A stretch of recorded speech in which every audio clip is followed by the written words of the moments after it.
Thank you for joining us on Ebru Africa this morning. I'm Cherotich. Kenei. This is the business segment where we'll start things off here in Afghanistan. Now, for years, chicken, mutton or lamb has been the dish of choice for Afghans. Yet in Jalalabad, fish is becoming ever more popular, encouraging some to start their own fish farming business. An aroma of barbecue and spices wafts down this Jalalabad street. Here, unlike anywhere else in Afghanistan, grilled fish is the speciality. Our recipe: we add oil, spices, salt and lemon to these fish. It may be popular, but most of the fish comes from Pakistan. Relative stability and better infrastructure has kept the price of Pakistani fish low. Yet some wonder why, after 13 years of Western activity in Afghanistan, the country is still unable to compete economically with its neighbours. What has been done so far by the international community is not satisfactory. They have taught us how to eat fish, but not how to catch fish. So far, what we need, things like electricity, dams, subsidies for fish farms, nothing has been done. There's plenty of fresh water in and around Jalalabad, and a group of local businessmen has launched its own fish farm. Ghulam went to train in India before some Pakistani know-how got these tanks up and running. He and his partners now farm trout, but turning a profit is still some way off. We are not successful so far in this business. I personally work very hard. I've invested about $10,000 that I earned from my other businesses and spent it here. I'm hopeful that a time will come when I will have a successful business. One of the main problems is security, or a lack of, which has scared off investors. And while Pakistan may be the benchmark locally, analysts are confident that Afghanistan can catch up. It is like a business which requires very technical. With a small problem, all farms are washed out. It's the same like it's poultry business. It's a business that it's sustainable because it has huge demands in Afghanistan. It is sustainable because Afghan environment is suitable for fish farming. Western troops will pull out of Afghanistan later this year, and by then Jalalabad's fish farmers hope that the situation will have improved, so that one day perhaps fish can take its place alongside chicken and lamb on the nation's menus. Now, moving on to African matters now, the European Union will next month host the 4th African Union Summit in Brussels. The summit, which will bring the EU and African heads of state and government, is set to review the EU-Africa partnership.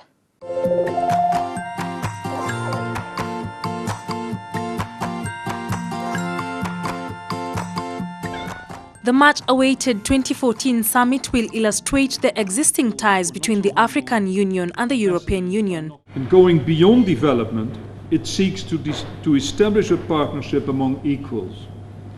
Gone are the days that Europe spoke to Africa, and here are the days that Europe speaks with Africa. So a partnership among equals, determined to tackle together issues of common concern. According to the EU ambassador to Kenya, discussions on how to expand economic investments and trade will also feature. He also emphasized on the need to move from the donor and recipient relationship that has been in existence for some time now to trade partners. But it also recognized that we should move from aid to trade. At the end of the day, to fight and eradicate poverty, it is trade that will do it. Development will remain important, but will play increasingly, as Africa grows, a secondary role. The envoy cautioned against the misuse of donor funds, saying the Union will not hesitate to withdraw support if there's evidence of misappropriation. And finally, finishing off with matters Kenya. Now, the body mandated to fight corruption in Kenya, the Ethics and Anti-Corruption Commission, yesterday launched a 5-year strategic plan that is aimed at making Kenya a corrupt-free society. Officiated by President Uhuru Kenyatta, the launch comes as an accountability statement to the people of Kenya by the government. Standing tall as East Africa's economic powerhouse is a country that has for long been inflicted in a cycle of corruption. Kenya is, however, strengthening the fight against what the country's president compares to cancer. He vows it's time to win this war. Corruption is to the economy and the nation at large what cancer is to the human body. It disgraces and debases a nation, and therefore we as a nation must agree that corruption must go. The Ethics and Anti-Corruption Commission is the body mandated to ensure the existence of a corruption-free Kenya.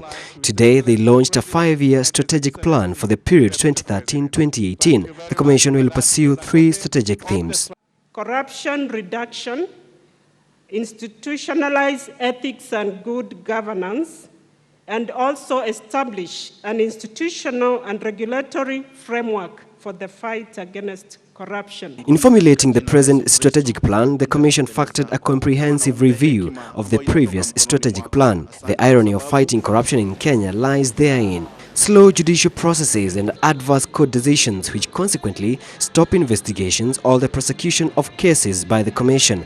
That is, however, likely not to happen if Kenya's Attorney General's promises are anything to go by. The fight against corruption cannot be won without an effective legal framework. To this end, my office is at the forefront of ensuring that we have the necessary laws and policy to strengthen the anti-corruption initiative. The magnitude of the level of corruption in Kenya is best indicated by the amount of resources needed to fight it. Approximately 13 billion Kenya shillings to deal with corruption. Commission Chairperson Mumu Atemu thinks this will be Kenya's next epic victory. It is the submission of EACC, Your Excellency, that Kenya is now pursuing as 4th liberation, and that is the liberation from the yokes of corruption and impunity. The doubting Thomases and the naysayers can only be put at bay with the president leading from the front. The State House hosts a corruption reporting website. It should go without saying that it is your responsibility as a Kenyan not to engage in corruption, and also to report to the relevant authority incidences of this vice. As a directive from the President, a comprehensive national ethics and anti-corruption policy will be developed by the Office of the Attorney General by December this year. An inspiration from Martin Luther King Jr. is, however, a good place to start. That if a man is called to be a street sweeper, he should sweep streets even as Michelangelo painted, or Beethoven composed music, or Shakespeare wrote poetry. He should sweep streets as well, so well, that all the hosts of heaven and earth will pause and say, here lived a great street sweeper who did his job well. The stakeholders in fighting corruption in Kenya all agree that this war remains by far one that will not be just won by having a 5-year strategic plan, but by implementing every word innate to the letter. Reporting for Ebru Africa News in Nairobi, Kenya, I'm Sam Gakunyi. That story wraps up our bulletin today, but join us tomorrow for more. I'm Cherotich, Kenei, beg your pardon, and up next is Better All or for more on Table Talk.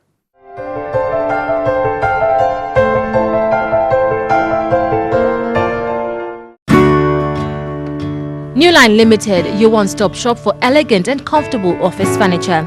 Newline responds to your expectations for office furniture in a modern language.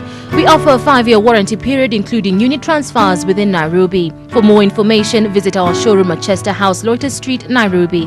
Newline Limited, your success partner.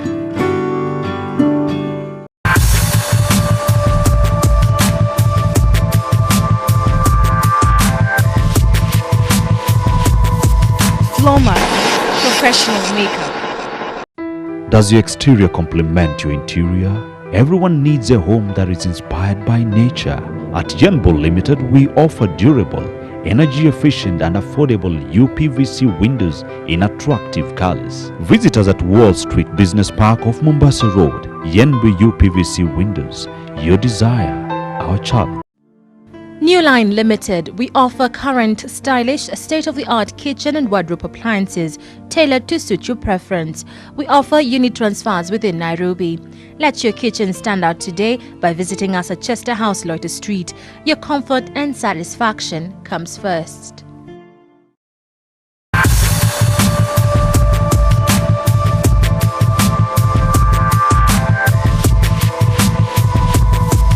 Floma, professional makeup.